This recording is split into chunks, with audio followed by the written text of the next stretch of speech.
सभी साथियों को राम राम। स्वागत है आप सभी का आपके अपने YouTube channel GK GS by Harish Bhardwaj official YouTube channel के अंदर इंडिया जीके की हमारी जो क्लास चल रही है इसका आज हम पार्ट नंबर 66 करने वाले हैं। इससे पहले मैं कंप्लीट 65 क्लासेस करवा चुका हूं। आई होप आपको बिल्कुल आसान भाषा में यहाँ पर सारी चीज़ें समझ आ रही होंगी। फिर भी अगर आपका कोई डाउट रह जाता है तो आप कमेंट सेक्शन में कमेंट करके बता सकते हैं। आई होप आपकी जो हरियाणा पुलिस और ग्रुप डी की तैयारी है वो काफ़ी अच्छे तरीके से चल रही होगी। और देखिए काफ़ी जगह बातें चल रही हैं कि जो है एग्ज़ाम डेट कब तक हो सकती है हरियाणा पुलिस की, या फिर जो है आगे की प्रोसेस कब तक होएगी। तो मैं आपको सिर्फ इतना सा जो है कहना चाहूँगा यहाँ पर, तो ये मुद्दा नहीं है कि आपकी जो है ज्वाइनिंग कब तक होगी या फिर आपकी जो है लिखित परीक्षा कब होगी। ये आपको जो है इस बात पर बिल्कुल भी ध्यान नहीं देना है। मुद्दा ये होना ही नहीं चाहिए। आपका जो है मुद्दा ये होना चाहिए कि जो है सक्सेस हम कैसे ले सकते हैं मेरे भाई, ठीक है।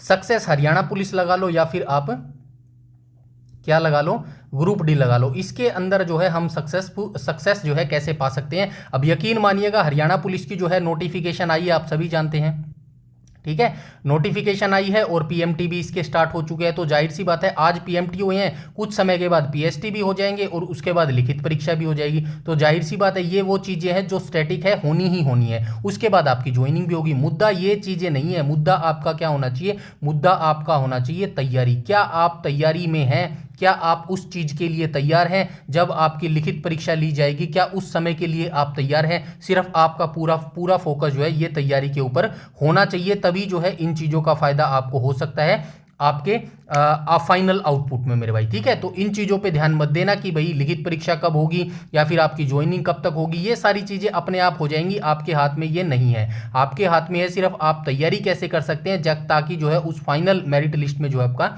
नाम आ सके मेरे भाई, ठीक है। तो अपनी पूरी जान लगा दो अपने इस तैयारी में, अपने जो है स्टडी के अंदर, ताकि जो है जब भी आपका लिखित परीक्षा हो तो आप उस चीज़ के लिए प्रिपेयर हो मेरे भाई, ठीक है। ये सारी चीज़ें होगी। आज जो है आप सभी जानते हैं पिछले 2 दिन से हम जो है ज्योग्राफी सब्जेक्ट यहाँ पर पढ़ रहे हैं मेरे भाई, ठीक है। भारत का भूगोल हम यहाँ पर पढ़ रहे हैं और भूगोल के अंदर 2 टॉपिक हम कवर कर चुके हैं, ठीक है। टॉपिक वाइज हम यहाँ पर चल रहे हैं और पहला टॉपिक हमने क्या किया था, नदी किया था मेरे भाई, ठीक है। और दूसरा टॉपिक हमने कल कौन सा किया था, भारत की मिट्टी की थी मेरे भाई, ठीक है। भारत की मिट्टी की थी। आज हम यहाँ पे क्या देखने वाले हैं, तो आज हम यहाँ पे भारत का सामान्य भूगोल देखने वाले हैं मेरे भाई, ठीक है। तो पॉइंट नंबर 3 या फिर आप कह लो कि टॉपिक 3 की हम बात करने वाले हैं, भारत का सामान्य परिचय।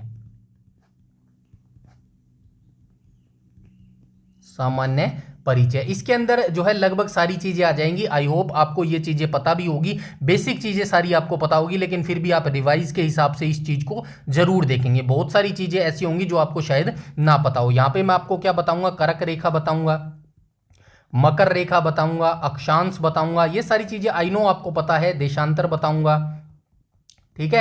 और भी बहुत सारी चीजें बताऊंगा। तो जो है पेशेंस लगा के जो है इस वीडियो को पूरा देखना और अंत में कमेंट सेक्शन में बताना क्या ये टॉपिक आपको अच्छा लगा या फिर क्या डिटेल से आपको जानना अच्छा लगा, क्या इनमें से कोई चीज़ ऐसी थी जो आपको पहली बार पता लगी हो। देखिए शर्माने की इसमें कोई भी बात नहीं होती। कुछ चीज़ें होती हैं जो फर्स्ट टाइम नहीं पता होता, जाहिर सी बात है। जहाँ पर आप है ना वहाँ पर कुछ समय पहले मैं भी था, मुझे भी चीज़ें नहीं पता थी, सिंपल सी बात है। अब कुछ लोगों को पता है भाई जो है कितनी डायरेक्शन होती है, 8 डायरेक्शन होती है, ठीक है। 8 डायरेक्शन होती है ना, नहीं 10 डायरेक्शन होती है, 10 दिशा होती है, ठीक है। ये भी मैं बताने वाला हूँ। अब कुछ बच्चों को पता है यार, सिंपल सी बात है 10 दिशा है, लेकिन कुछ बच्चों को मेरे जैसे होंगे जिनको नहीं पता होता, जो पहली बार पढ़ते हैं उनको नहीं पता। तो इसमें शर्माने या फिर घबराने वाली चीज़ नहीं है, किसी को नहीं पता होता फर्स्ट टाइम में, ठीक है। तो ये सारी चीज़ों के बारे में हम जो है आज यहाँ पर डिस्कस करने वाले हैं। पेशेंस बना के वीडियो के अंत तक बने रहिएगा, सारी चीज़ मैं यहाँ पर आपको बताने वाला हूँ मेरे भाई, ठीक है। तो आज हमारा जो है जो भारत के भूगोल का पहला चैप्टर है ना, जिसका नाम क्या है, जिसका नाम आपको यहाँ पे मिल जाएगा, भारत का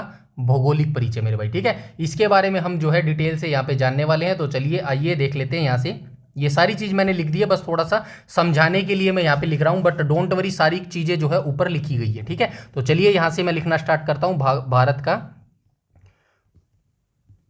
भारत का सामान्य परिचय था क्या, भौगोलिक सामान्य परिचय था। एक सेकंड देख लेते हैं, कोई दिक्कत नहीं है। भारत का भौगोलिक परिचय है ना, चलिए कोई नहीं, अब लिखना स्टार्ट करते हैं।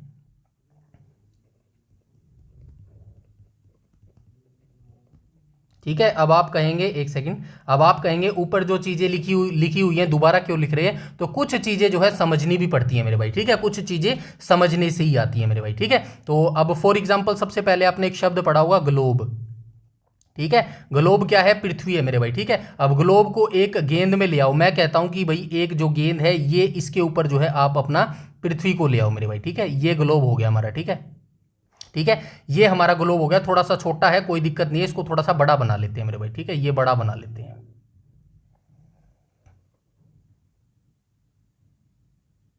ठीक है। ये हमारा जो है ग्लोब बन गया मेरे भाई, ठीक है। अब इसकी चार डायरेक्शन है मेरे भाई, ठीक है। चार डायरेक्शन कैसी है? एक तो डायरेक्शन ऐसी होती है,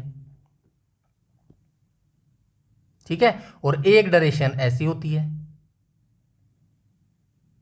ठीक है। तो ये कौन सी दिशा होगी? सबसे पहले आप दिशा को कैसे याद रखेंगे? जो हमारे बुजुर्ग होते थे ना, अब कुछ चीजें ऐसी हैं, सिंपल सी चीजें कुछ बच्चों को नहीं पता होती। अब मैं यहाँ पे डिमोटिवेट आपको नहीं कर रहा हूँ, सिंपल सी बात है, आपको समझाने वाली बात है, इन फ्यूचर के लिए आपको तैयार करने वाली बात है। आई होप आपको ये सारी चीजें पता है, ठीक है। लेकिन सिर्फ उन बच्चों के लिए बता रहा हूँ जो पहली बार पढ़ रहे होंगे और उनको ये जो है ज्ञान नहीं होता है। पहली बार जो पढ़ता है उनको नहीं पता है, मैं भी किसी टाइम पहली बार पढ़ रहा था, मुझे नहीं पता था, सिंपल सी बात। अब यहाँ पर जो है क्या है, यहां पर उत्तर दिशा है मेरे भाई, ठीक है। इसको क्या बोलते हैं? उत्तर दिशा। इसको मैं लिख देता हूं यहां पे ग्लोब, ठीक है। थोड़ा टाइम लगेगा लेकिन चीजें आपकी क्लियर हो जाएंगी, इसका मेरे को विश्वास है। ये क्या है? ये उत्तर दिशा है मेरे भाई, ठीक है।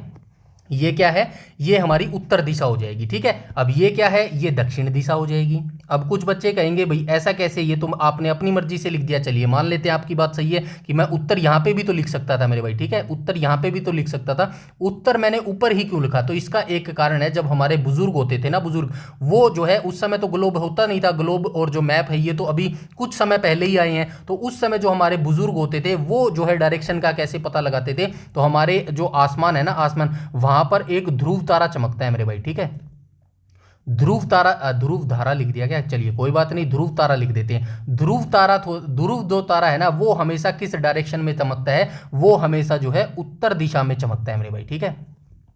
उत्तर दिशा में जो है चमकता है। इसी ध्रुव तारे की वजह से जो है हमारे जो बुजुर्ग होते थे ना, वो जो है डायरेक्शन का पता लगाते थे। उसके बाद जो है भूगोलवेता है ना, जो ज्योग्राफी जो साइंटिस्ट है, उन्होंने भी जो है इसी को आधार माना और क्या लिख दिया कि भाई जो उत्तर है ना, वो जो हमारा जो मुंह होगा ना, वो हमेशा उत्तर की तरफ होगा। तो ये जो ध्रुव तारा होता था ये हमेशा उत्तर की तरफ होता था। यहां पे लिख देता हूं ध्रुव तारा, ध्रुव तारा, ठीक है। तो इन्होंने भी क्या किया? भी उत्तर डायरेक्शन थी ना, इसको ध्रुव तारा के आगे जो है अकॉर्डिंग ही मान लिया कि उत्तर जो है यहां पर होगा, कि आपका जो मुंह है ना वो ऊपर की तरफ है मेरे भाई, ठीक है। आपका जो मुंह है ये क्या है? ऊपर की तरफ है। तो जाहिर सी बात है पहले उत्तर डायरेक्शन आई मेरे भाई, ठीक है। अब ठीक इसके नीचे कौन सी डायरेक्शन आएगी? तो इसके ठीक नीचे जो है दक्षिण डायरेक्शन आ जाएगी। तो पहली डायरेक्शन क्या हो जाएगी? उत्तर हो जाएगी, और दूसरी डायरेक्शन जो है दक्षिण हो जाएगी मेरे भाई, ठीक है। इसके बाद जो आपका, जैसे कि फॉर एग्जांपल आपका मुंह किस तरफ है? आपका मुंह उत्तर की तरफ है। अब आपका मुंह उत्तर की तरफ है ना, तो आपको डायरेक्शन याद रखने की जरूरत नहीं है। कभी आप सोचो यार अब पूर्व कौन सी होगी, ये होगी या फिर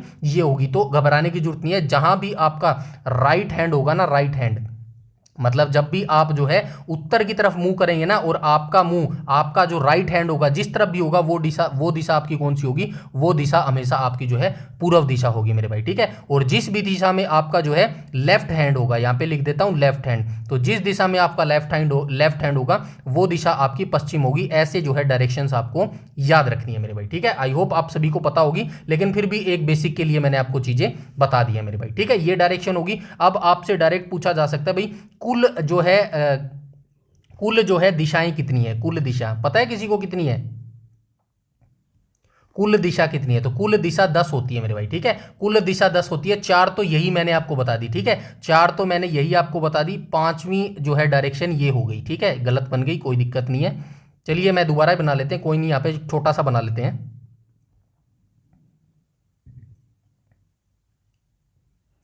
ठीक है। चलिए ये एक हमारी जो है पहली डायरेक्शन होगी,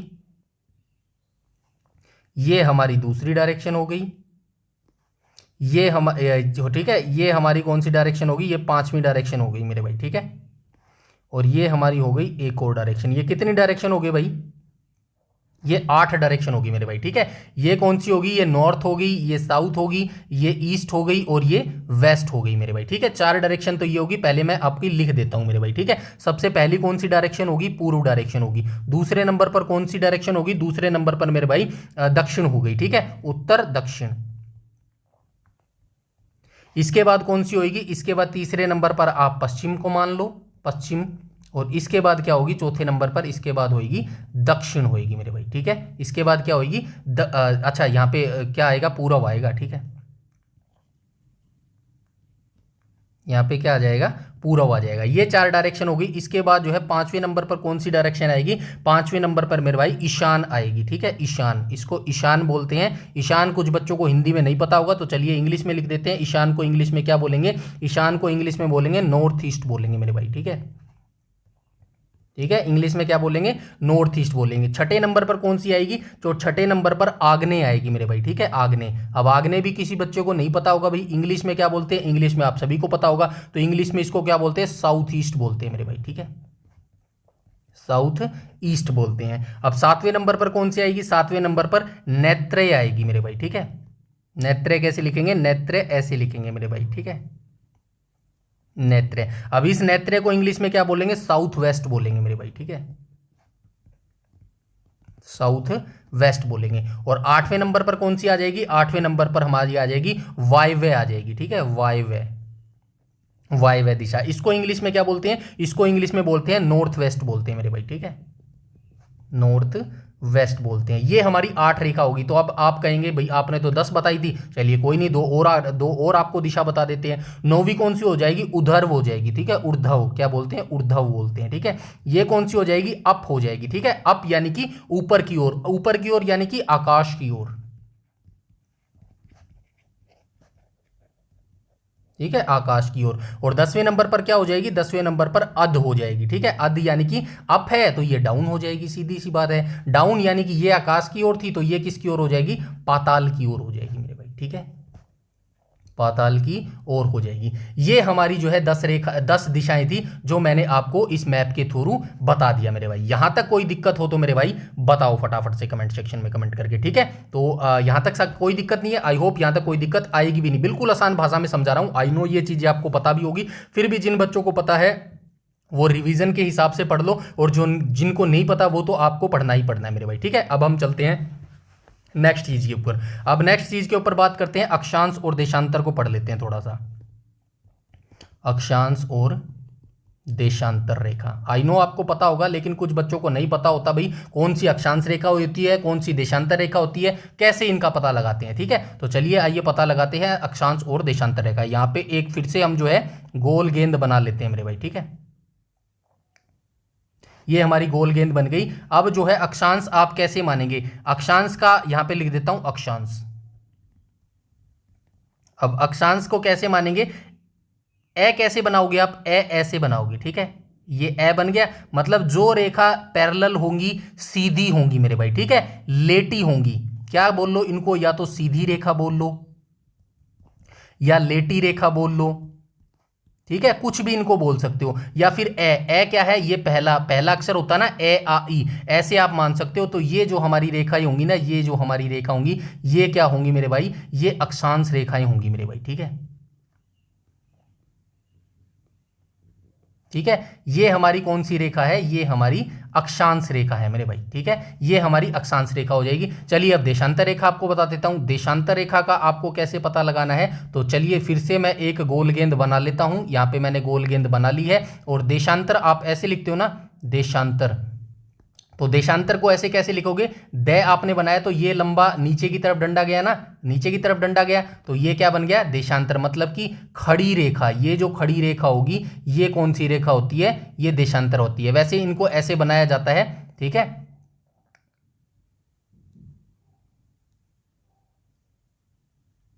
ठीक है।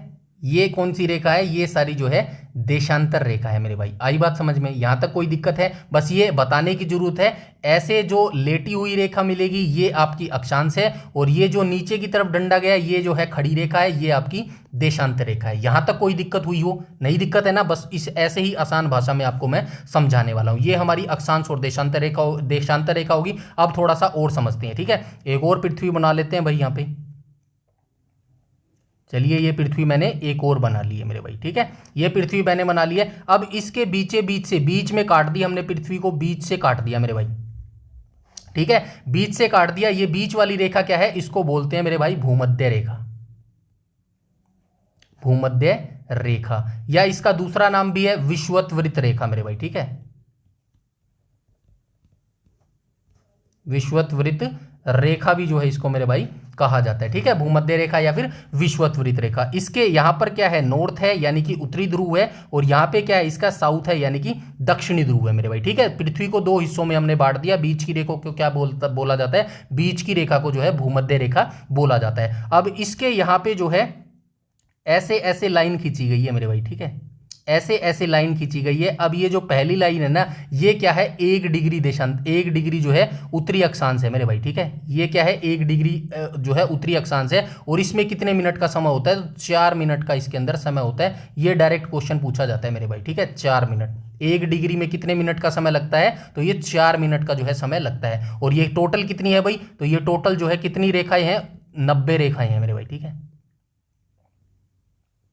ठीक है, ये कितनी है, 90 रेखाएं हैं। और ऐसे ही दक्षिणी ध्रुव के अंदर है, ऐसे ही रेखा नीचे की तरफ खींची गई है।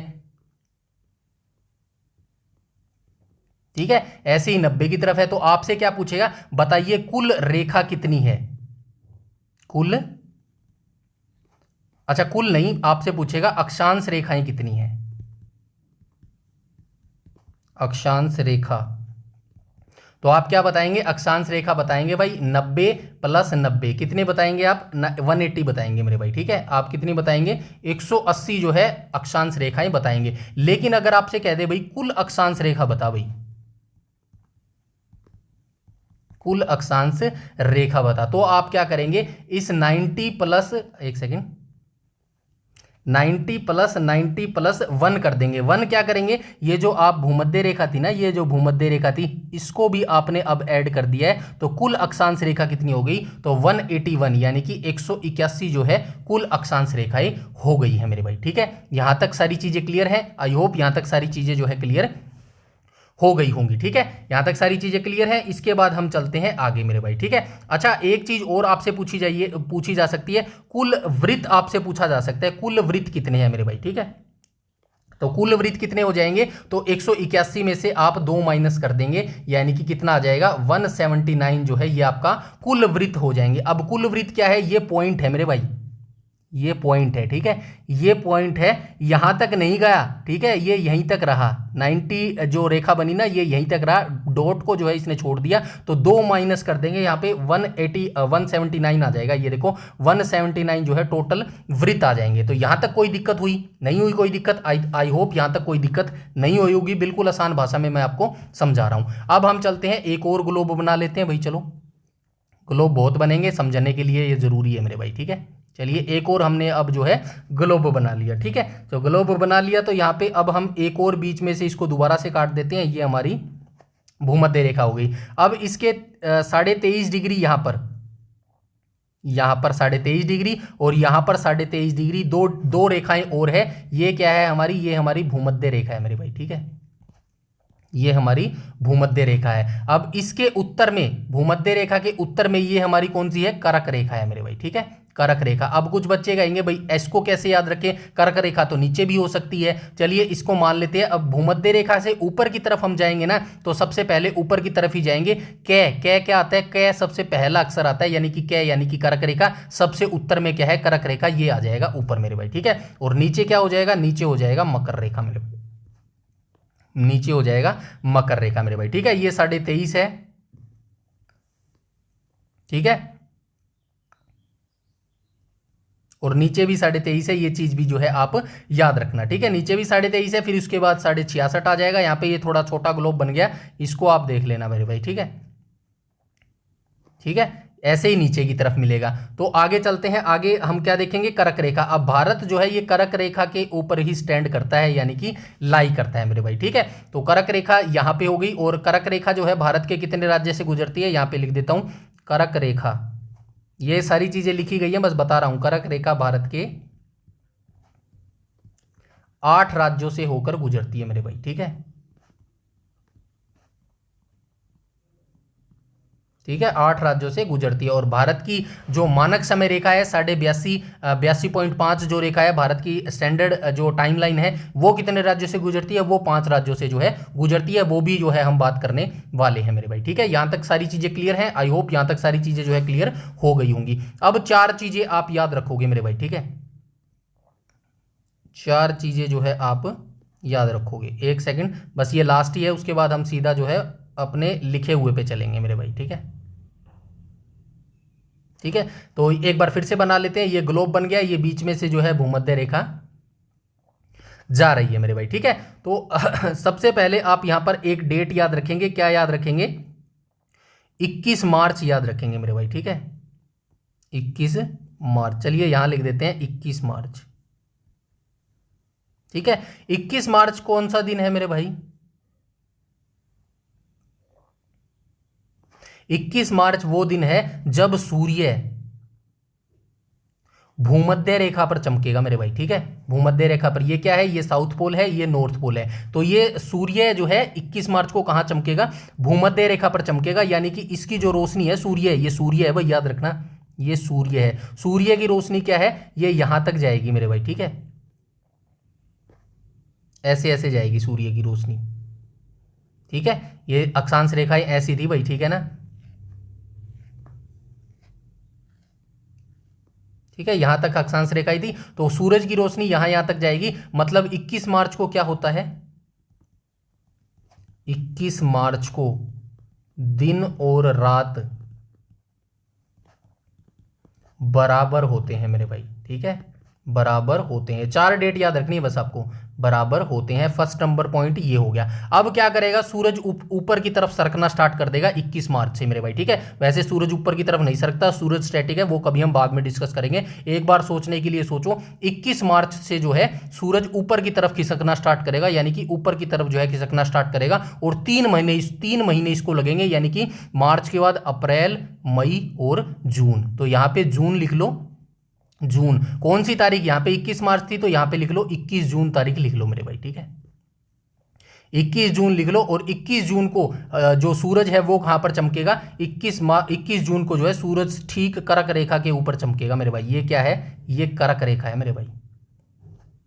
यहां पे लिख देते हैं मकर रेखा। ये थोड़ा सा गलोब छोटा है, बस समझाने के लिए आपको समझा रहा हूं। ये मकर रेखा है मेरे भाई। ठीक है, ये मकर रेखा हो जाएगी। ठीक है, ये मकर रेखा हो जाएगी। तो 21 जून को 3 महीने लगे सूरज को ऊपर जाने में, कर्क रेखा तक पहुंचने में। तो अब जो है सूरज यहां पे चमकेगा, यानी कि सूरज की रोशनी पूरी जो है यहां पर गिरेगी मेरे भाई। ठीक है, तो पूरी रोशनी यहां पे इसको कवर कर लेगा, लेकिन सूरज की रोशनी सिर्फ यहीं तक जाएगी। ये जो डॉट है ना, इसके आगे नहीं जाएगी। यहां पर 3 महीने क्या रहेगा? 3 महीने यहां पर अंधेरा रहेगा मेरे भाई।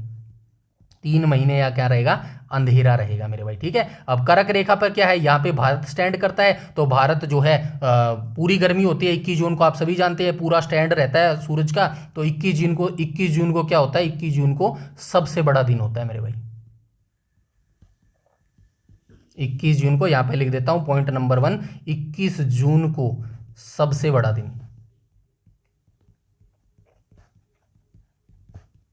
आई बात समझ में? यहां तक सारी चीजें क्लियर हैं। अब सूरज क्या करेगा? 21 जून के बाद सूरज फिर नीचे की तरफ सरकना स्टार्ट करेगा भाई। फिर इसको 3 महीने लगेंगे। जून आ गया ना, जुलाई, अगस्त, सितंबर, यानी कि सितंबर, यहां पे लिख देता हूं सितंबर। सितंबर कौन सी सितंबर? 21, 21, 23 सितंबर मेरे भाई। ठीक है, 23 सितंबर को जो है सूरज फिर से कहां आ गया? फिर से यहीं आ गया जहां पर 21 मार्च था, मतलब मिडल में आ गया। फिर सूरज की रोशनी यहां यहां जाएगी। फिर से जो है 23 सितंबर को दिन और रात बराबर होंगे मेरे भाई।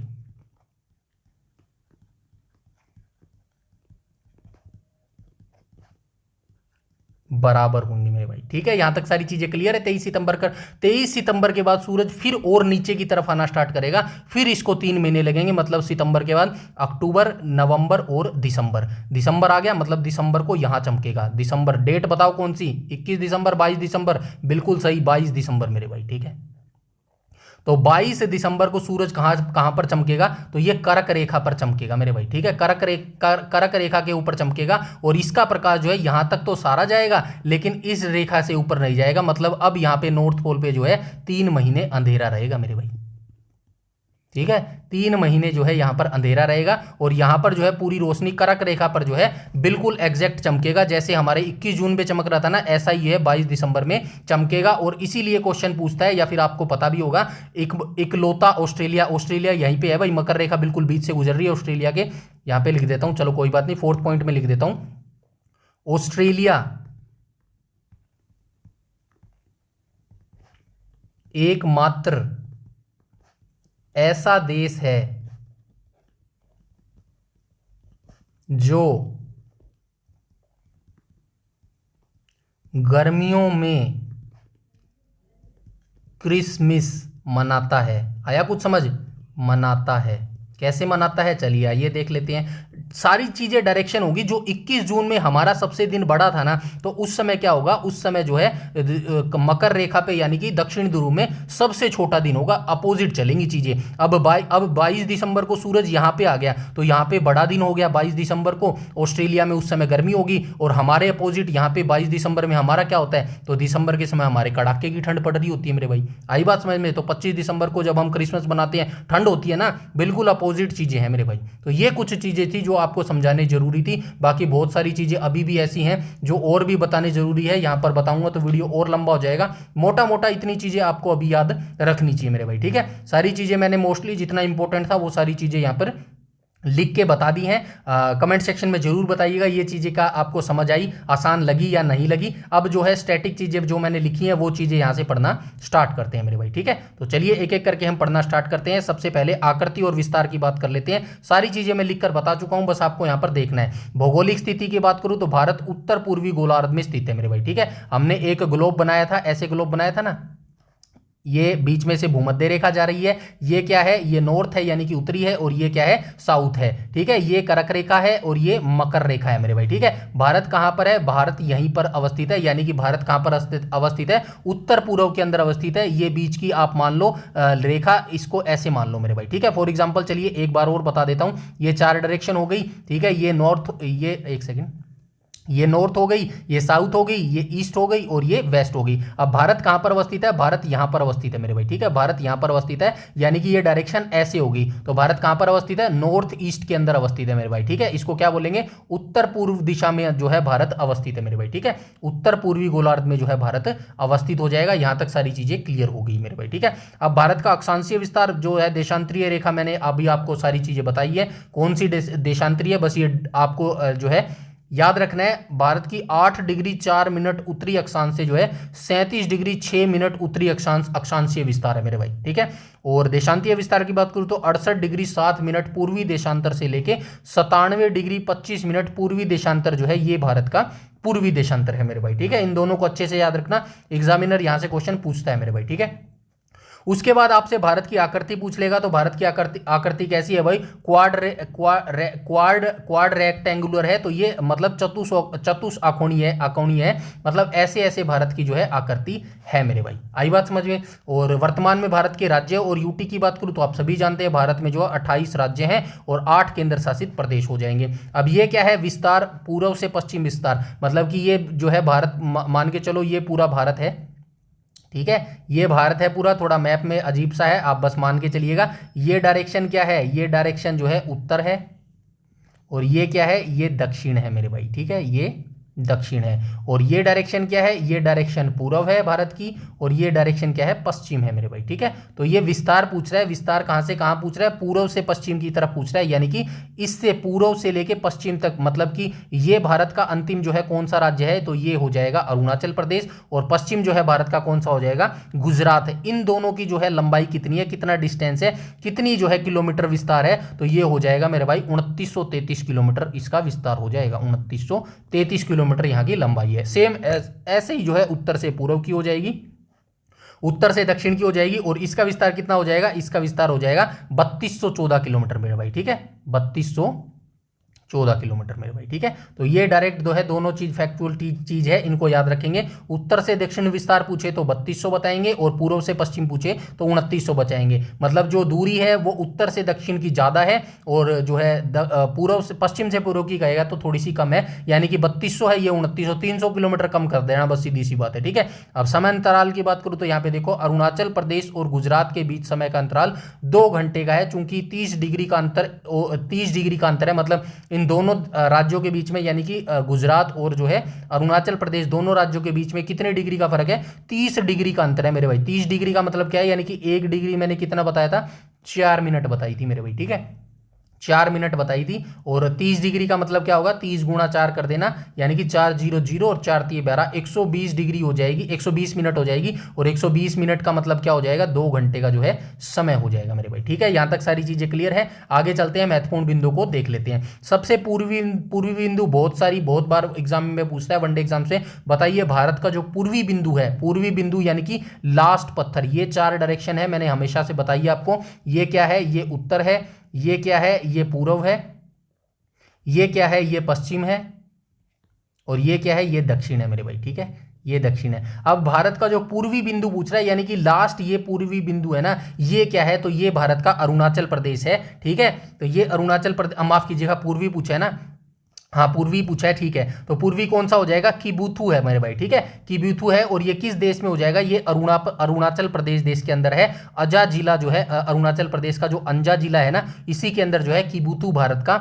लास्ट पूर्वी पत्थर है मेरे भाई। आई बात समझ में। अब पूर्वी की बात कर लिए, ये पूर्वी की बात कर ली, तो चलो पश्चिम की बात कर ले। पश्चिम मैंने अभी बताया था जो है गुजरात है पश्चिमी, तो पश्चिमी देख लो, यहाँ पे गुहार माता है या फिर गोहर माता इसको बोलते हैं। तो ये क्या है, ये गुजरात राज्य के अंदर जो कच्छ जिला है ना, उसका जो है लास्ट पत्थर जो है भारत का पश्चिमी पत्थर हो जाएगा मेरे भाई। ठीक है, ऐसे ही उत्तर का देख लेना। उत्तरी बिंदु की बात करें तो आप इंदिरा कोल बताएंगे, जो कि लद्दाख के अंदर है। और दक्षिणी बिंदु की बात करें तो इंदिरा पॉइंट बताएंगे, ग्रेट निकोबार द्वीप में है। इसे पिगमैलियन और पार्सन्स पॉइंट भी जो है कहा जाता है मेरे भाई। ठीक है, और समुद्र में प्रादेशिक विस्तार की बात करूं तो तट से 12 समुद्री मील तक जो है ये जो है प्रादेशिक विस्तार होता है। मतलब कि 12 समुद्री मील होता है जो समुद्री रेखा, मतलब 12 समुद्री मील का मतलब क्या है, एक सेकंड, 12 समुद्री मील, समुद्री मील। अब इस 12 समुद्री मील का क्या मतलब है, यानी कि 12 समुद्री मील तक जो है भारत इसका यूज कर सकता है। मतलब जो समुद्र है ना भारत का, हिंद महासागर तो पता है ना आपको, हिंद महासागर। अभी नदियां हमने पढ़ी थी ना, नदियां हमने कैसे पढ़ी थी, ऐसे पढ़ी थी। एक मैंने मैप बनाया था, ऐसे करके मैप बनाया था भारत का। यहाँ पे क्या है, यहाँ पे हमारा जो है बंगाल की खाड़ी है मेरे भाई। ठीक है, यहाँ पे क्या है, यहाँ पे अरब सागर है, अरब की खाड़ी,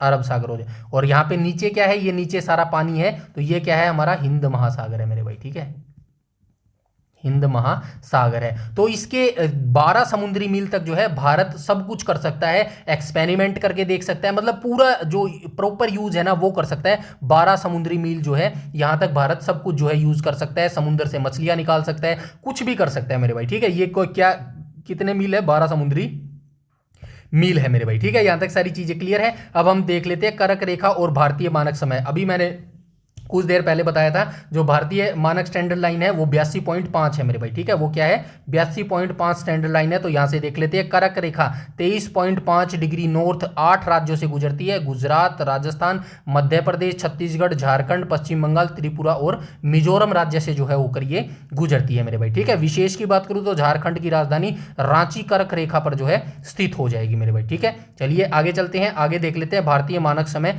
82.5 ईस्ट मेरे भाई। ठीक है, तो ये कहां से गुजरती है, अच्छा क्या था इसके अंदर, कर्क रेखा पूछा गया था ना, मैं क्या बता गया, अच्छा यहाँ पर समय रेखा नीचे है मेरे भाई, सॉरी भाई गलती से बता दिया। ठीक है, समय रेखा 5 राज्यों से गुजरती है, वो नीचे की तरफ है। ये कर्क रेखा की बात की गई है भाई, जो कर्क रेखा है ना वो भारत के कितने राज्यों से गुजरती है, तो कर्क रेखा भारत के 8 राज्यों से गुजरती है। गुजरात हो गया, राजस्थान हो गया, मध्य प्रदेश हो गया, छत्तीसगढ़ हो गया, झारखंड हो गया, पश्चिम बंगाल हो गया, त्रिपुरा हो गया और मिजोरम हो गया। ठीक है, अब भारतीय समय रेखा की बात करूं तो भारतीय समय रेखा जो है कितने राज्यों से गुजरती है, तो 82.5 डिग्री ईस्ट पूर्वी जो है ये भारतीय मानक समय रेखा है, ये 5 राज्यों से गुजरती है मेरे भाई। ठीक है, उत्तर प्रदेश से गुजरती है, मिर्जापुर, मध्य प्रदेश, छत्तीसगढ़, उड़ीसा और आंध्र प्रदेश से जो है 5 राज्य से ये गुजरती है मेरे भाई। ठीक है, अच्छा मिलन बिंदु की बात करूं तो कर्क रेखा और मानक समय रेखा एक दूसरे को छत्तीसगढ़ बैकुंठपुर में काटती है। अब बैकुंठपुर में काटती का क्या मतलब है, यानी कि ये ऐसे कह रहा है, ये कर्क रेखा मान लो यहां पर है। ठीक है, और भारतीय मानक समय रेखा यहां से गुजर रही है। ठीक है,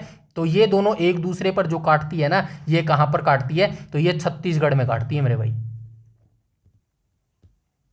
छत्तीसगढ़ का बैकुंठपुर में काटती है मेरे भाई। ठीक है, बैकुंठपुर पूर्व में काटती है मेरे भाई। ठीक है, यहां तक सारी चीजें क्लियर है। ये क्वेश्चन पूछा जा सकता है एसएससी जैसे एग्जाम में कि बताइए कर्क रेखा और जो मानक भारतीय मानक समय रेखा है ये एक दूसरे को जो है कहां पर काटती है, तो आप बताएंगे छत्तीसगढ़ के बैकुंठपुर में जो है ये एक दूसरे को काटती है मेरे भाई। यहां तक सारी चीजें क्लियर है। आगे चलते हैं, अब अन्य महत्वपूर्ण तथ्य देख लेते हैं। ये आप सभी को पता होगा, विश्व में स्थान अगर भारत के बारे में पूछे तो आप बताएंगे विश्व की क्षेत्रफल की दृष्टि से भारत का जो है 7वां बड़ा देश है मेरे भाई। ठीक है, पहले नंबर पर रूस आ जाएगा, दूसरे नंबर पर कनाडा आ जाएगा, तीसरे नंबर पर चाइना आ जाएगा, चौथे नंबर पर अमेरिका, पांचवें नंबर पर ब्राजील, छठे नंबर पर ऑस्ट्रेलिया, सातवें नंबर पर भारत और आठवें नंबर पर ऑस्ट्रेलिया आ जाएगा। ठीक है, जनसंख्या के आधार पर आप सभी जानते हैं भाई, जनसंख्या के आधार पर भारत का पहले नंबर पर कौन सा आ जाएगा, यूपी आ जाएगा। ठीक है, और क्षेत्रफल के आधार पर बात करेगा तो क्षेत्रफल के आधार पर बात करेगा तो राजस्थान जो है पहले नंबर पर आ जाएगा। ऐसे ही वर्ल्ड की बात कर लेना, जनसंख्या में अगर दुनिया में पहला स्थान पे पूछे तो चीन आ जाएगा मेरे भाई। ठीक है, भारत का दूसरा स्थान है। ठीक है, ऐसे चीजें आपको याद रखनी है। और क्षेत्रफल के हिसाब से पहले नंबर पर कौन है, रूस है मेरे भाई। ठीक है, रूस है, यहाँ पे लिखा भी हुआ। ठीक है, यहाँ तक सारी चीजें क्लियर है। अब आप बात कर लेते हैं भू आकृति, तो भारत गोंडवाना लैंड का हिस्सा होता था मेरे भाई। ठीक है, ये सभी को पता भी होगा। आगे चलते हैं, यूपी की सीमा। अब यूपी की सीमा क्यों लिखे, यानी कि उत्तर प्रदेश जिसकी राजधानी लखनऊ हो जाएगी।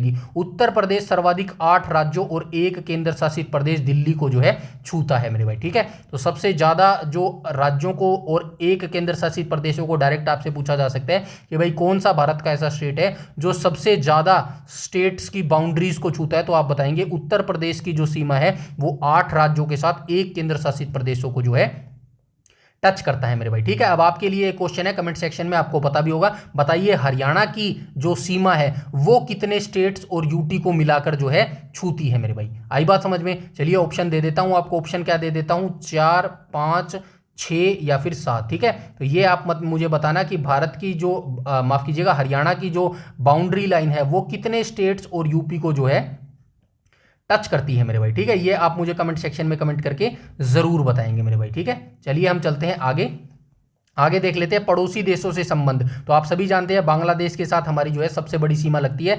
4096 किलोमीटर जो है इसके साथ सीमा लगती है। और बांग्लादेश जो है कितने देशों के साथ जो है बाउंड्री शेयर करता है, तो बांग्लादेश जो है 5 राज्य है। मतलब फॉर एग्जांपल ऐसे ही मान लो कि माफ कीजिएगा, जो भारत के कितने राज्य हैं जो बांग्लादेश के साथ सीमा टच करते हैं या फिर सीमा साझा करते हैं, या फिर आप ऐसा कह लो कि बांग्लादेश जो है भारत के कितने राज्यों की सीमा के साथ जो है बाउंड्री शेयर करता है, तो बांग्लादेश जो है 5 राज्य और यूटी छूते हैं मेरे भाई। ठीक है, यूटी छूते हैं पश्चिम बंगाल, असम, मेघालय, त्रिपुरा और मिजोरम। ठीक है, 5 राज्य की सीमा के साथ जो है ये बाउंड्री शेयर करता है बांग्लादेश मेरे भाई। ठीक है, नेपाल और भूटान के साथ सीमा साझा करने वाले राज्य कौन से हो जाएंगे, सिक्किम हो जाएगा, पश्चिम बंगाल हो जाएगा और असम हो जाएगा मेरे भाई। ठीक है, तो बांग्लादेश की बात करेगा तो 5 राज्यों के साथ ये बाउंड्री शेयर करता है, भारत के 5 राज्यों के साथ। और अगर नेपाल और भूटान की बात करें तो ये 3 राज्य, भारत के 3 राज्यों के साथ जो है ये बाउंड्री शेयर करते हैं मेरे भाई। ठीक है, अब 3 देशों से सीमा साझे करने वाले भारत में कौन कौन से राज्य हैं, तो अभी हम बात करके आए हैं, देखो सिक्किम, अरुणाचल प्रदेश और पश्चिम बंगाल मेरे भाई। ठीक है,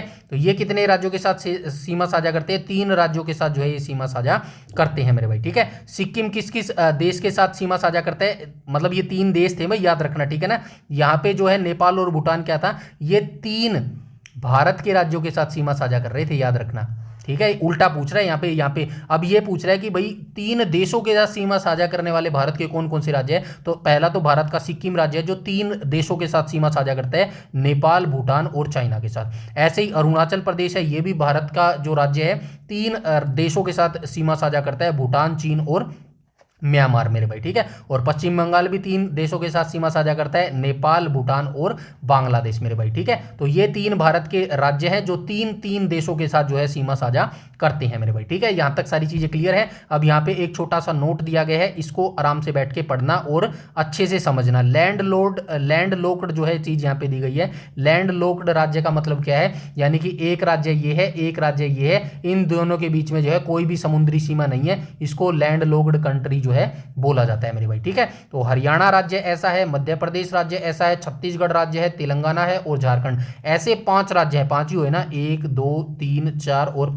5 राज्य ऐसे हैं जो सीमा किसी भी अंतरराष्ट्रीय सीमा या फिर समुद्र को नहीं छूती है मेरे भाई। आई बात समझ में। तो ऐसे 5 राज्य हैं, भारत के 28 राज्यों में से 5 राज्य ऐसे हैं, 1, 2, 3, 4, 5 राज्य ऐसे हैं जो ना तो किसी अंतरराष्ट्रीय देश की सीमा से टच करते हैं, ना ही किसी समुद्र समुद्री सीमा से जो है टच करते हैं। यहां तक सारी चीजें क्लियर है।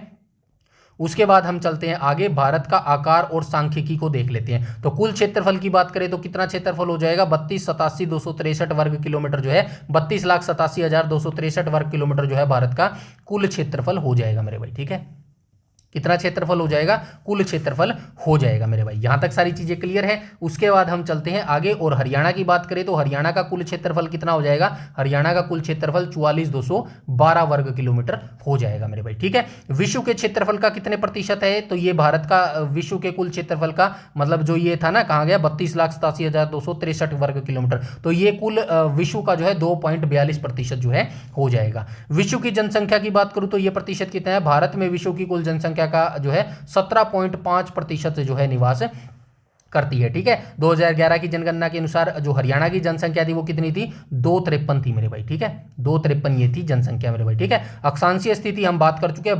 भारत जो है पूर्णतः उत्तरी गोलार्ध में जो है और पूर्वी गोलार्ध में स्थित है, इसीलिए जो है उत्तर पूर्वी गोलार्ध इसको बोला जाता है मेरे भाई। ठीक है, अब तटीय सीमा की बात कर लेते हैं। तो तटीय सीमा राज्यों की संख्या कितनी है, तो भारत के 9 राज्य जो है समुद्र तट से लगे हुए मेरे भाई। ठीक है, और तटीय केंद्र शासित प्रदेश की बात करूं तो 4 केंद्र शासित प्रदेश समुद्र तट को छूते हैं मेरे भाई। ठीक है, सबसे लंबी तटरेखा वाला राज्य गुजरात हो जाएगा, इसकी लंबाई जो है लगभग 1214.7 किलोमीटर जो है इसकी हो जाएगी। और सबसे छोटी तटरेखा वाला राज्य अगर आपसे पूछे तो आप गोवा को बताएंगे मेरे भाई। ठीक है, 2 क्वेश्चन फैक्चुअली यहां से बन गए। सबसे लंबी तटरेखा राज्य किसकी है, गुजरात की है। सबसे छोटी किसकी हो जाएगी, गोवा की हो जाएगी। केंद्र शासित प्रदेश में अगर आपसे पूछे भाई सबसे लंबी तटरेखा किसकी है, तो आप अंडमान और निकोबार द्वीप समूह की बताएंगे। और कुल तटीय लंबाई द्वीपों सहित बताएंगे 7516.6 किलोमीटर। ठीक है, 7516 किलोमीटर जो है हो जाएगी। मुख्य भूमि की तटीय लंबाई बताएंगे तो 6100 किलोमीटर बताएंगे। और कुल स्थलीय सीमा की लंबाई बताएंगे तो 15,200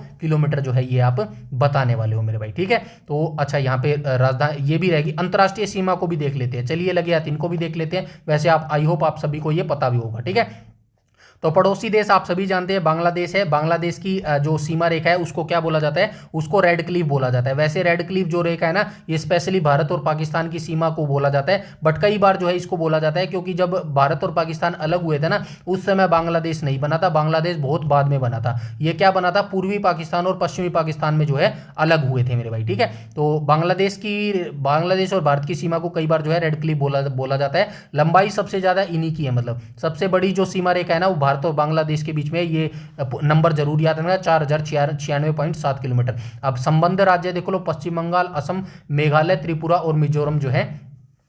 ठीक है, अब चाइना की बात करें तो चाइना और भारत की सीमा रेखा को क्या बोला जाता है, मैकमोहन रेखा बोला जाता है। और ये कितने किलोमीटर लंबी रेखा है, 3488 किलोमीटर रेखा है। और इस सीमा रेखा को टच करते हैं लद्दाख, हिमाचल, उत्तराखंड, सिक्किम और अरुणाचल प्रदेश हो जाएगा। आगे चलते हैं, पाकिस्तान और भारत की सीमा रेखा को क्या बोला जाता है, रेड क्लिफ बोलते हैं। और 3323 किलोमीटर जो है इसकी लंबाई है। लद्दाख, जम्मू कश्मीर, पंजाब, राजस्थान और गुजरात जो राज्य ये सीमा टच करते हैं। नेपाल और भारत की सीमा रेखा कितने किलोमीटर की है, तो 1751 किलोमीटर जो है लंबी रेखा है। उत्तराखंड, यूपी, बिहार, पश्चिम बंगाल और सिक्किम जो है ये राज्य टच करते हैं इस नेपाल की सीमा को। म्यांमार की बात करूं तो कितने किलोमीटर, 1643 किलोमीटर लंबी रेखा है। अरुणाचल प्रदेश, नागालैंड, मणिपुर और मिजोरम जो है ये राज्य टच करते हैं अपनी सीमा म्यांमार के साथ। भूटान की बात करूं तो 699 किलोमीटर लंबी सीमा रेखा है। सिक्किम, पश्चिम बंगाल, असम और अरुणाचल प्रदेश राज्य जो है ये भूटान के साथ अपनी सीमा साझा करते हैं। सबसे छोटी सीमा रेखा अफगानिस्तान के साथ है। और अफगानिस्तान और भारत की सीमा रेखा को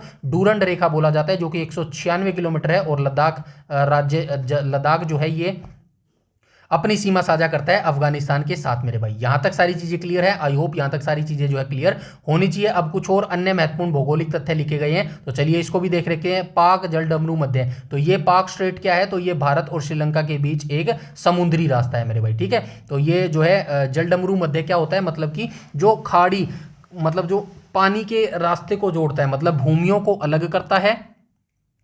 ठीक है, ये चीज आप याद रखना मेरे भाई। ठीक है, जलडमरू मध्य यही होता है भारत और श्रीलंका के बीच में, भारत और श्रीलंका के बीच में क्या है, पाक स्ट्रेट, पाक स्ट्रेट। ठीक है, ये क्या काम करता है, भूमि को जो है क्या करता है, जोड़ता है और जो है पानी को जो है अलग करता है, जल डमरू मध्य मेरे भाई। ठीक है, मन्नार की खाड़ी कहाँ पर है, यह भी भारत और श्रीलंका को अलग करती है मेरे भाई। ठीक है, भारत और श्रीलंका को अलग करती है। नेपाल सीमा, भारत और नेपाल के बीच काली नदी सीमा बनाती है। मतलब भारत और नेपाल के बीच आपसे डायरेक्ट क्वेश्चन पूछा जा सकता है, कौन सी नदी सीमा बनाती है, तो काली नदी जो है भारत और नेपाल के बीच में सीमा बनाती है। म्यांमार सीमा की बात करूँ तो पटकाई की जो पहाड़ियां हैं भारत को म्यांमार से अलग करती हैं। और त्रिपुरा की बात करूं तो यह राज्य तीन तरफ से अंतर्राष्ट्रीय सीमा बांग्लादेश से घिरा हुआ मेरे भाई। ठीक है, त्रिपुरा जो है तीन राज्य, त्रिपुरा जो राज्य है ना, ये तीन तरफ से अंतर्राष्ट्रीय सीमा यानी कि बांग्लादेश से घिरा हुआ है। और यहाँ पर जो है हमारा पहला जो टॉपिक खत्म होता है, जिसका नाम क्या था, जिसका नाम था मेरे भाई भारत का भौगोलिक परिचय। तो यहाँ तक आई होप आपको कोई दिक्कत नहीं आई होगी। भूगोल का पहला चैप्टर मैं करवा चुका हूँ। यकीन मानिएगा आज से हमारी कितनी क्लास बची है ज्योग्राफी की, तो आज 65वां 66वां लेक्चर है ना, 9 क्लासेज और बची है। यकीन मानिएगा अगले 9 भूगोल के चैप्टर हम यहाँ पर करने वाले हैं, 9 टॉपिक करने वाले हैं। और ये 9 टॉपिक कर लोगे तो यकीन मानिएगा 70 से 80% जो है भारत का भूगोल आपका कवर हो जाएगा मेरे भाई। ठीक है, यहां तक कोई दिक्कत नहीं है ना, कोई दिक्कत। चलिए अब हम जो है क्वेश्चन लगाना स्टार्ट करते हैं। टाइम तो 45 मिनट हो गया, लेकिन आप ईमानदारी से चलिए, मुझे भी मत बताइएगा, अपने आप से बताइएगा कि क्या अच्छा लगा आपको ये सेशन। ये समझ के आपको क्लियर हुआ कि हाँ भाई पहला टॉपिक तो कम से कम क्लियर हुआ। अब कोई भी क्वेश्चन पूछ ले यहां से बाहर, यहां से जो है गलत नहीं होएगा मेरे भाई। ठीक है, तो चलिए अब हम क्वेश्चन लगाना स्टार्ट करते हैं एक एक करके मेरे भाई। ठीक है, यहां से जो है सारे क्वेश्चन आपके इजीली जो है सोल्व हो जाएंगे मेरे भाई। ठीक है, तो क्षेत्रफल की दृष्टि से भारत का विश्व में कौन सा स्थान है, तो आप सभी जानते हैं पहले स्थान पर कौन था, पहले स्थान पर रशिया था मेरे भाई, रूस था मेरे भाई। ठीक है, और भारत का कौन सा स्थान था, भारत का जो है 7वां स्थान था मेरे भाई। ठीक है, भारत का कौन सा स्थान था, 7वां स्थान था। और इसका जो है क्षेत्रफल कितना था, 32.8 लाख वर्ग किलोमीटर। ठीक है, 32.8 लाख वर्ग किलोमीटर था मेरे भाई। ठीक है, और कंप्लीट इसका क्या था, 32 87 263 था ना, हाँ 263 वर्ग किलोमीटर था मेरे भाई। ठीक है, और विश्व में हिस्सा की बात करें तो विश्व में हिस्से अगर आप बताएंगे तो कितना बताएंगे, 2.4% जो है ये विश्व में हिस्सा रखता है मेरे भाई। ठीक है, यहां तक सारी चीजें क्लियर है। इसके बाद हम चलते हैं आगे क्वेश्चन नंबर, और ये प्लीज आप पढ़ लेना। ठीक है, सारी चीजें जो है लिख दी है मैंने, बस आपको पढ़ने की देर है मेरे भाई। ठीक है, क्वेश्चन नंबर 2 पर चलते हैं। क्वेश्चन नंबर 2 बहुत ही आसान है। अच्छा, ये उत्तर से पूर्व की दिशा आपको याद है ना, ये डायरेक्शन मैंने बताई थी, याद रखनी है आपको, किसी को नहीं याद तो याद रखना है। ये क्या है, पूर्व, पूर्व पश्चिम उत्तर दक्षिण। ठीक है, अगर आपसे कह ले भाई पश्चिम से पूर्व की कितनी लंबाई है, पश्चिम से पूर्व, तो पश्चिम से पूर्व ऐसे बात कर रहे हैं ना, ऐसे लंबाई में बात कर रहे हैं, तो लंबाई जो है कम है, कितनी है, 2933 किलोमीटर। अब अगर आपसे जो है ऐसे खड़ी रेखा की बात कर लेगा, खड़ी रेखा क्या है, खड़ी रेखा है उत्तर से दक्षिण, ये ज्यादा है। ये कितनी है, 300 किलोमीटर ज्यादा है, यानी कि 2900 में 300 जोड़ोगे तो कितना आ जाएगा, 29 के बाद 3 जोड़ दो, 30 31 32 आ जाएगा, तो 3214 किलोमीटर हो जाएगी। सिंपल सी बात है, 3214 किलोमीटर जो है ये लंबाई हो जाएगी। ठीक है, ऐसे लंबाई हो जाएगी मेरे भाई। आई बात समझ में, यहां तक कोई दिक्कत नहीं है। चलिए आगे चलते हैं, क्वेश्चन नंबर 2 पर चलते हैं। क्वेश्चन नंबर 2 काफी इजी है। अभी हम अक्षांश और देशांतर के बारे में काफी अच्छे से जान के आए हैं। तो भारत का अक्षांशीय विस्तार कितना हो जाएगा मुख्य भूमि के लिए, तो भारत का अक्षांशीय विस्तार मुख्य भूमि के लिए हो जाएगा, कौन सा हो जाएगा मेरे भाई, 6 डिग्री 4 तो नहीं होगा मेरे भाई। ठीक है, 8 डिग्री 4 से 37 डिग्री 6 नॉर्थ। चलिए इसको होल्ड पे रख लेते हैं एक बार। 68 डिग्री 7, ये तो बिल्कुल नहीं होगा। ये क्या पूछ रहा है, भारत का अक्षांशीय विस्तार पूछ रहा है। 2 हमने देखे थे ना, अक्षांशीय, और दूसरा हमने क्या देखा था, देशांतरीय, देशांतरीय। ठीक है, तो अक्षांशीय यहां पे पूछ रहा है, तो राइट ऑप्शन नंबर बी हो जाएगा। 8 डिग्री 4 नॉर्थ से लेके 37 डिग्री 6 मिनट नॉर्थ जो है ये हमारा अक्षांश जो है समय हो जाएगा मेरे भाई। ठीक है, ये हमारा अक्षांशीय विस्तार हो जाएगा। और देशांतरीय विस्तार करेगा तो देशांतरीय विस्तार क्या हो जाएगा मेरे भाई, 68 डिग्री 7 ईस्ट से क्या हो जाएगा, 97 डिग्री 25, 97 डिग्री 7 मिनट हो जाएगा ये। ठीक है, 97 डिग्री 25 ईस्ट था मेरे भाई। ठीक है, इससे ये हमारा क्या है, देशांतरीय विस्तार हो जाएगा मेरे भाई। आई बात समझ में, यहां तक सारी चीजें क्लियर है। उसके बाद हम चलते हैं आगे। और क्या दिया गया है यहाँ पे, और कुछ नहीं है मेरे भाई, ठीक है। बाकी यहाँ से आप क्या याद रख सकते हैं, कर्क रेखा को याद रख सकते हैं। कर्क रेखा कितने पर है, ट्रॉपिक ऑफ कैंसर इसको बोलते हैं, 23 डिग्री 30 नॉर्थ पर, 23 डिग्री 30 मिनट नॉर्थ पर है भाई कर्क रेखा, ठीक है। तो इसमें जो है कर्क रेखा कितने राज्यों से गुजरती है, 8 राज्यों से होकर जो है ये गुजरती है।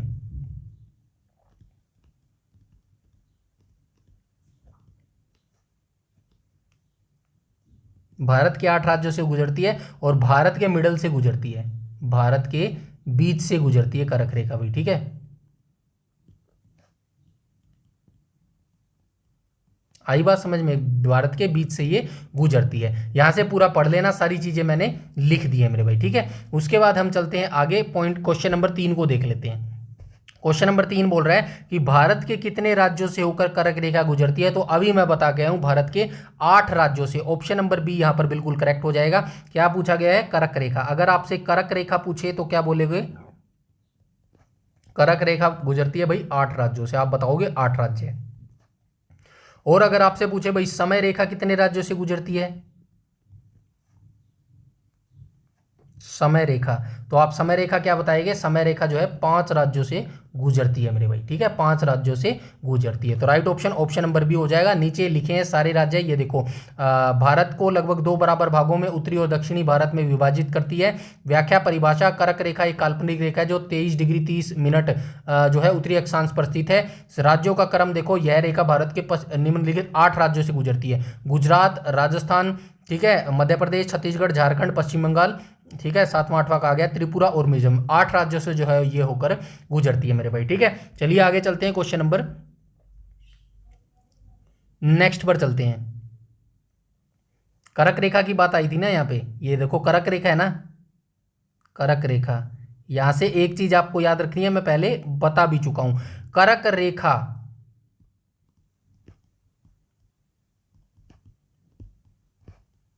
एकमात्र नदी माही 2 बार काटती है। आई बात समझ में, ये चीज जो है आपको याद रखनी है। नेक्स्ट क्वेश्चन पर हम चलेंगे, क्वेश्चन नंबर 4 के ऊपर मेरे भाई, ठीक है।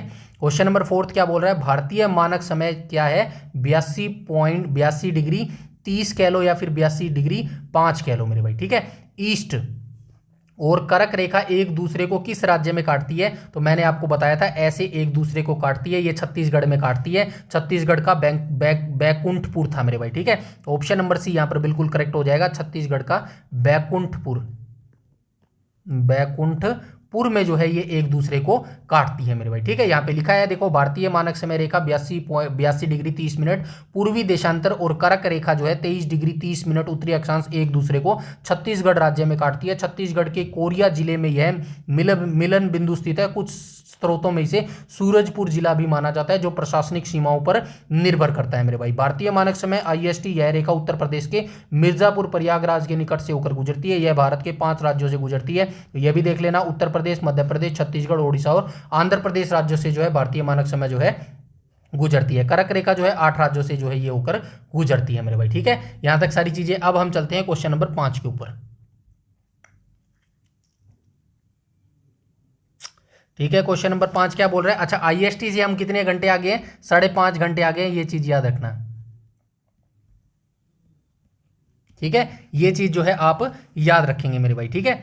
ग्रीन विच मीन जो टाइम है ना, उससे हम कितने घंटे आगे, 5 घंटे 30 मिनट जो है हम आगे हैं मेरे भाई, ठीक है। इसके बाद हम चलते हैं क्वेश्चन नंबर 5। क्वेश्चन नंबर 5 में बोल रहा है भारत का सबसे सुदूरस्थ दक्षिण बिंदु जो है कौन सा हो जाएगा। तो अभी हम बात करके आए थे, ऊपर मैंने आपको बताया था दक्षिणी बिंदु,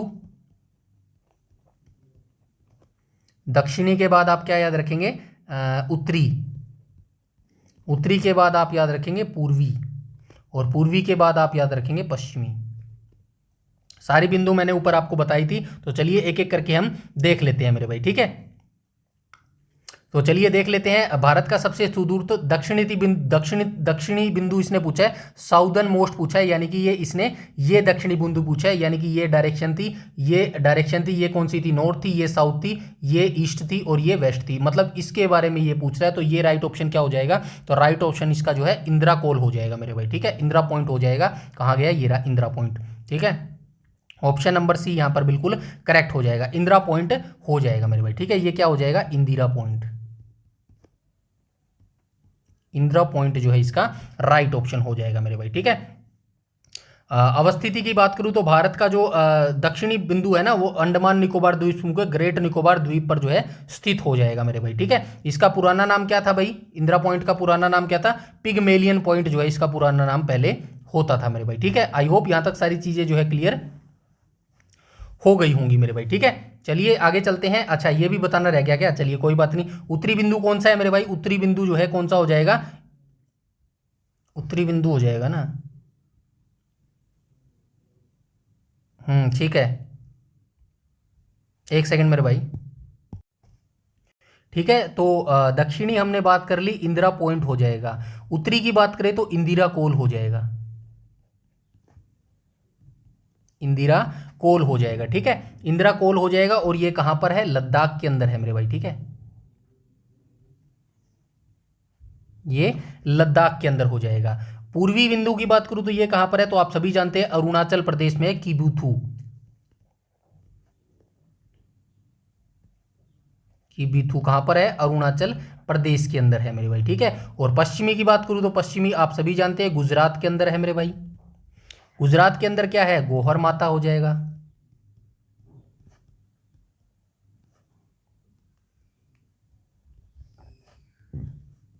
ठीक है, गोहर माता जो है ये हो जाएगा। और इंदिरा पॉइंट की बात करूं तो ये कहां पर हो जाएगा, अंडमान निकोबार द्वीप समूह,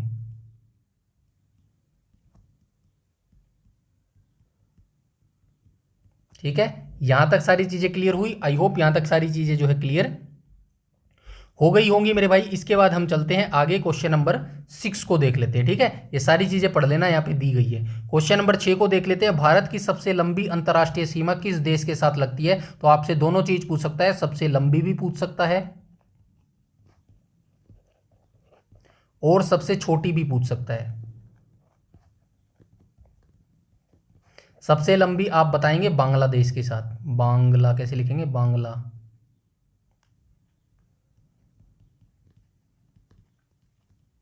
बांग्लादेश कितनी लगती है, 4096 किलोमीटर लगती है मेरे भाई, ठीक है।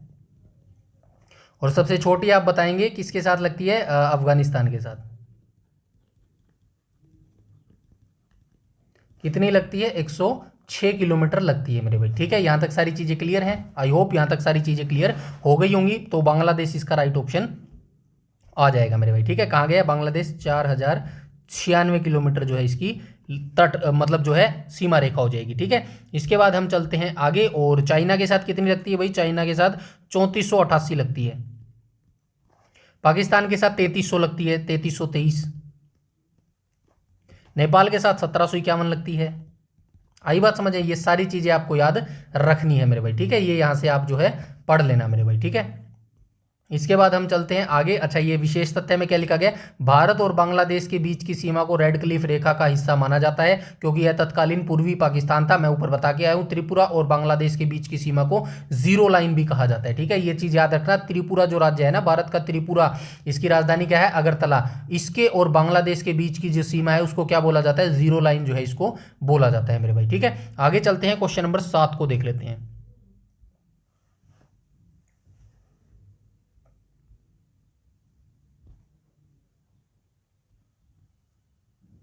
क्वेश्चन नंबर 7 बोल रहा है, निम्नलिखित में से कौन सा राज्य तीनों ओर से बांग्लादेश से घिरा हुआ है। तो अभी ऊपर बात करके आए थे, कौन सा राज्य है जो तीनों ओर से जो है बांग्लादेश से घिरा हुआ है, तो राइट ऑप्शन त्रिपुरा हो जाएगा, ऑप्शन नंबर बी यहां पर बिल्कुल करेक्ट हो जाएगा मेरे भाई, ठीक है। चलिए इसके बारे में देख लेते हैं। त्रिपुरा भारत का एक ऐसा राज्य है जो उत्तर, दक्षिण और पश्चिम यानी तीनों दिशाओं से जो है बांग्लादेश की अंतरराष्ट्रीय सीमा से घिरा हुआ है। शून्य रेखा त्रिपुरा और बांग्लादेश के बीच की सीमा को अक्सर जीरो लाइन जो है कहा जाता है। जुड़ाव यह राज्य केवल पूर्व की ओर से भारतीय राज्यों असम और मिजोरम से जो है जुड़ा हुआ है, ये काफी इंपॉर्टेंट है, इसको याद रखेंगे मेरे भाई, ठीक है। यहां तक सारी चीजें क्लियर है।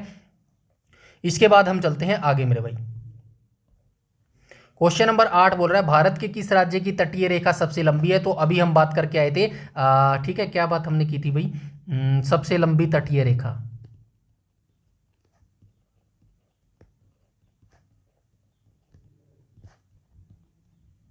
राज्य की बात है भाई, ये याद रखना राज्य है। तो आप क्या बताएंगे, राज्य में बताएंगे गुजरात। और अगर आपसे सबसे छोटा पूछ ले तो आप क्या बताएंगे, गोवा। छोटा बताएंगे तो गोवा बताएंगे मेरे भाई, ठीक है। और अगर यूटी में अगर आपसे पूछ ले भाई बताइए यूटी में सबसे बड़ी किसकी है, तो यूटी में आप बताएंगे अंडमान और निकोबार की जो है सबसे लंबी जो है तटीय रेखा हो जाएगी मेरे भाई, ठीक है।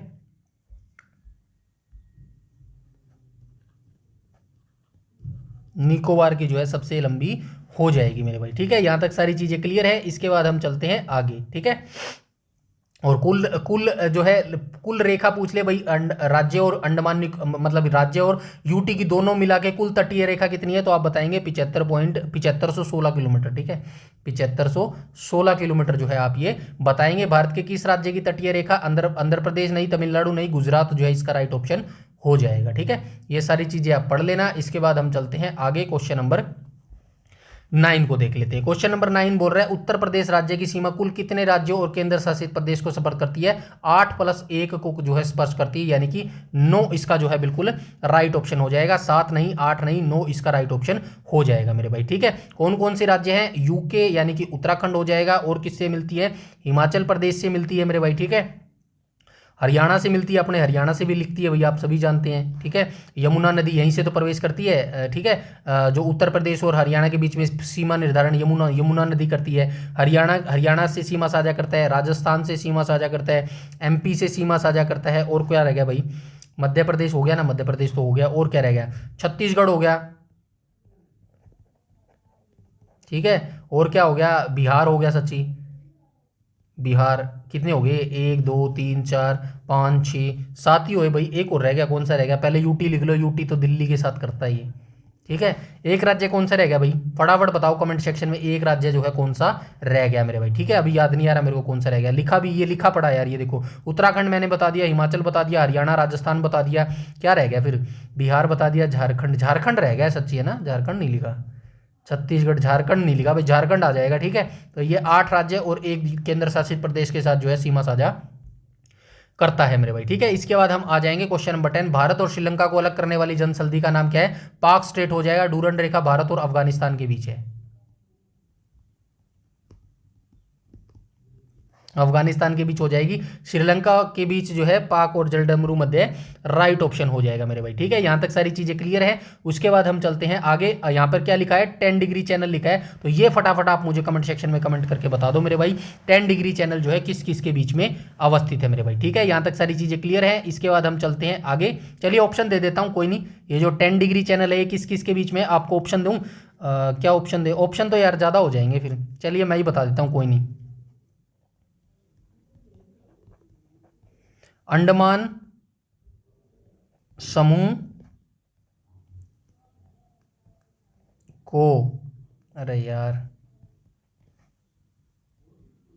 निकोबार समूह से अलग करता है, क्या करता है, 10 डिग्री चैनल जो है अलग करता है मेरे भाई, ठीक है। यहां पे एक मलक्का जल संधि भी दी गई है। मलक्का जल संधि किसको जोड़ती है भाई, अंडमान सागर को दक्षिणी चीन सागर से ये जोड़ती है मेरे भाई, ठीक है। ये आप याद रखेंगे, जो मलक्का जल संधि है ये किस किस को जोड़ती है, तो ये अंडमान सागर और दक्षिणी चीन सागर को जोड़ती है मेरे भाई। यहां तक सारी चीजें क्लियर है, आई होप यहां तक सारी चीजें जो है क्लियर हो गई होगी। इसके बाद एक और आपको याद रखना है, 8 डिग्री चैनल मेरे भाई, ठीक है, 8 डिग्री चैनल। तो 8 डिग्री चैनल क्या करता है, तो 8 डिग्री चैनल जो है मालदीव और भारत के जो भारत का मिनिकॉय द्वीप है ना, इसके बीच है मेरे भाई, ठीक है।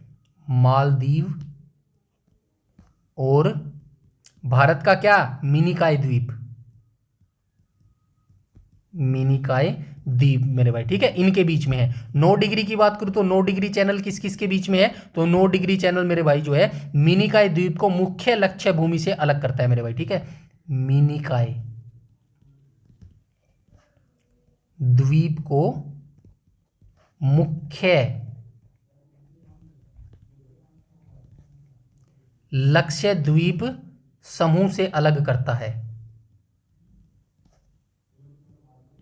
समूह से अलग करता है। ठीक है, इसको बैठ के आराम से बैठ के पढ़ लीजिएगा, सारी चीजें मैंने यहाँ पे लिख दी हैं। क्वेश्चन नंबर 11 को देख लेते हैं। क्वेश्चन नंबर 11 क्या बोल रहा है, भारत का उत्तर से दक्षिण कुल विस्तार कितना है, तो मैंने ये भी बताया था और ये भी बताया था। अभी ये पूछ रहा है, तो ये उत्तर से दक्षिण विस्तार कितना है, ज्यादा है, सबसे ज्यादा 3214 किलोमीटर जो है ये विस्तार हो जाएगा, 3214 किलोमीटर जो है राइट हो जाएगा। और अगर ऐसे पूछता आपसे तो आप क्या बताते, 2933 किलोमीटर जो है बताते। ठीक है, ये लिख देता हूं उत्तर से दक्षिण, और यहां पे लिख देता हूं पश्चिम से पूर्व। आई बात समझ में। इसके बाद चलते हैं क्वेश्चन नंबर 12 पे, ये सारा बैठ के पढ़ लेना, 3214 है, 2933 यहां पे दिया गया है। ठीक है, आगे चलते हैं क्वेश्चन नंबर 12। क्वेश्चन नंबर 12 क्या कह रहा है, मैकमोहन रेखा भारत और चाइना के बीच में निर्धारित करती है, सीमा रेखा पाकिस्तान के बीच में क्या बोलती है, रेड क्लिफ बोलते हैं मेरे भाई। ठीक है, अफगानिस्तान के बीच में डूरंड बोलते हैं मेरे भाई। ठीक है, चाइना राइट ऑप्शन हो जाएगा, ऑप्शन नंबर सी जो है इसका बिल्कुल करेक्ट हो जाएगा। इसको बैठ के पढ़ लेना। सर हेनरी मैकमोहन के नाम पर जो है इस सीमा रेखा का निर्धारण 1914 में जो है शिमला समझौते के दौरान किया गया था मेरे भाई। ठीक है, आगे चलते हैं, क्वेश्चन नंबर 13 को देख लेते हैं। क्वेश्चन नंबर 13 बोल रहा है कि भाई निम्नलिखित में से कौन सा राज्य लैंड लॉक्ड भू आबद्ध है, जो न तो समुद्र को छूता है और न ही अंतर्राष्ट्रीय सीमा को छूता है। तो आपने देखा था भाई, हमने जो है 5 राज्य ऐसे देखे थे जो भू आबद्ध है, यानी कि लैंड लॉक्ड राज्य हैं भारत के। सबसे पहले हरियाणा हो जाएगा पहले नंबर पर, दूसरे नंबर पर क्या हो जाएगा, एमपी हो जाएगा, मध्य प्रदेश, तीसरे नंबर पर क्या हो जाएगा, छत्तीसगढ़ हो जाएगा जिसकी राजधानी रायपुर हो जाएगी, फोर्थ नंबर पर क्या हो जाएगा, झारखंड हो जाएगा जिसकी राजधानी रांची हो जाएगी जहां से एमएस धोनी आते हैं, और 5वें नंबर पर तेलंगाना हो जाएगा मेरे भाई। आई बात समझ में। अब ऑप्शन में ढूंढ लो कौन सा दिया गया है मेरे भाई। ठीक है, ओडिशा नहीं होएगा, राजस्थान नहीं होएगा, बिहार नहीं होएगा, हरियाणा हो जाएगा, ऑप्शन नंबर सी यहां पर बिल्कुल करेक्ट हो जाएगा। इसको बैठ के पढ़ लीजिएगा। चलिए क्वेश्चन नंबर 14 को देख लेते हैं। क्वेश्चन नंबर 14 बोल रहा है भारत और नेपाल के बीच कौन सी नदी प्राकृतिक सीमा बनाती है, गंगा नदी नहीं बनाती, ये भारत की सबसे लंबी नदी है, सबसे लंबी नदी। कितने किलोमीटर बहती है, 25 किलोमीटर बहती है। निकलती कहां पर है, उत्तराखंड के गंगोत्री से निकलती है। जाती कहां पर है, बंगाल की खाड़ी में जल गिराती है। आई बात समझ में। इसके बाद चलते हैं काली नदी। काली नदी इसका राइट ऑप्शन हो जाएगा। भारत और नेपाल के बीच जो सीमा निर्धारण प्राकृतिक सीमा बनाती है वो काली नदी ही बनाती है मेरे भाई। ठीक है, यहां तक सारी चीजें क्लियर है। आई होप यहां तक सारी चीजें जो है क्लियर हो गई होंगी मेरे भाई। ठीक है, उसके बाद हम चलते हैं आगे। ब्रह्मपुत्र नदी के बारे में भी बहुत बार बता चुका हूं, कहां से निकलती है, तिब्बत के मानसरोवर से निकलती है।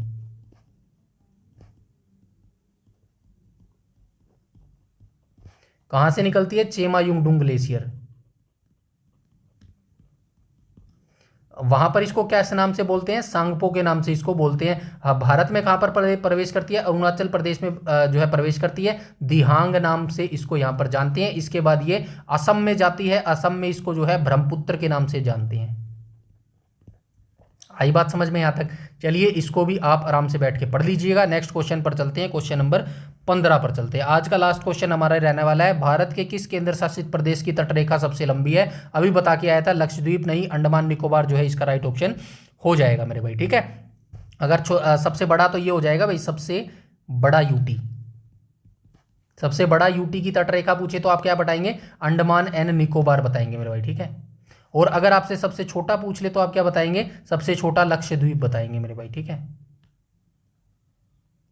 सबसे छोटा जो है लक्षद्वीप बताएंगे मेरे भाई। ठीक है, यहां तक सारी चीजें क्लियर है। आई होप यहां तक सारी चीजें क्लियर हैं। यदि प्रश्न में राज्यों और केंद्र शासित प्रदेशों को मिलाकर पूछा जाए तब भी अंडमान और निकोबार ही शीर्ष पर आता है। गुजरात की तटरेखा 1214.7 किलोमीटर है मेरे भाई। ठीक है, यहां तक सारी चीजें क्लियर है। इसके बाद हम चलते हैं आगे। अंडमान और निकोबार समूह की तटरेखा जो है कुल लंबाई लगभग 1962 किलोमीटर हो जाएगी मेरे भाई। ठीक है, यहां तक सारी चीजें क्लियर है। आई होप यहां तक सारी चीजें जो है क्लियर हो गई होंगी। ये सारा जो है हमारा यहां पर आज का टॉपिक जो है खत्म होता है मेरे भाई। ठीक है, तो ये हमारा जो है पहला टॉपिक था, फर्स्ट टॉपिक था जिसको हमने कवर कर लिया मेरे भाई, ठीक है। ज्योग्राफी का फर्स्ट टॉपिक हम कवर कर चुके हैं। वैसे नदियां और मिट्टियां भी हम कर चुके हैं, आगे भी हम ऐसी ही तैयारी करते रहेंगे। बस वीडियो को जो है लाइक कर देना और वीडियो को शेयर कर देना मेरे भाई, ठीक है। इतनी सी जानकारी आप जो है लोगों तक बताएंगे कि भाई इंपॉर्टेंट डाटा यहाँ पर करवाया जा रहा है। अगर आप सीरियस हैं अपनी स्टडी को लेकर तो डेफिनेटली जो है आप यहाँ से जो है अपनी तैयारी कर सकते हैं मेरे भाई, ठीक है। आगे चलते हैं, क्वेश्चन नंबर हो गए हैं पूरे,